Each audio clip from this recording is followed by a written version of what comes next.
From Keene in the Shire, the Liberty Media capital of the world, this is Daryl W. Perry, host of FPP Radio News for Sunday, February 4th, 2018. Silver is trading at $16.58 per ounce. Gold is valued at $1,331 per ounce. Zencash is trading at $37, and the average price of Bitcoin is $8,833.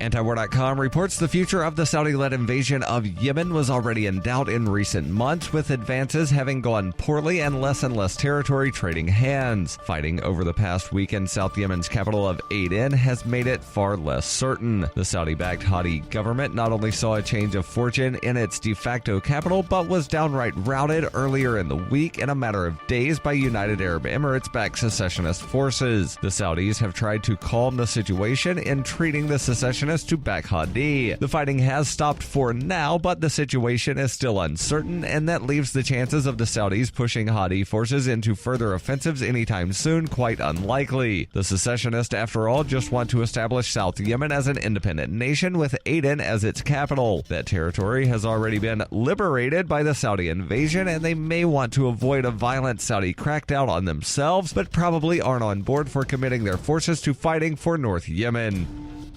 For over 40 years, Roberts & Roberts Brokerage has been a trusted source for buying and selling precious metals. Gold, silver, platinum, and palladium. They don't feed the banks. They're Bitcoin preferred and have removed the minimum purchase amount for all orders paid in the digital currency. Call Roberts & Roberts Brokerage today for knowledgeable advice on buying and selling precious metals and a forward-thinking approach to new technologies. 800-874-9760 or visit online at rrbi.co. UPI reports Indiana received federal approval to require some low-income residents to work, study, or perform public service to qualify for Medicaid. On Friday, the Department of Health and Human Services Center for Medicare and Medicaid Services approved the Healthy Indiana Plan. 3 weeks ago, Kentucky became the first state to be approved to install a work requirement. Other states are interested in similar plans. 3 years ago, the Obama administration rejected the state's attempt to impose work requirements. Last summer, the state submitted a plan known as Healthy Indiana Plan 2.0. That plan would require some 130,000 state residents on Medicaid who aren't already in compliance to work, enroll in school, undergo job training, or volunteer for at least 20 hours a week over 8 months each year. Some of those residents, though, may be exempt from the requirements. Those exempt include people who are pregnant, some caregivers, the frail, students, people at least 60 years old, and those being treated for substance abuse problems.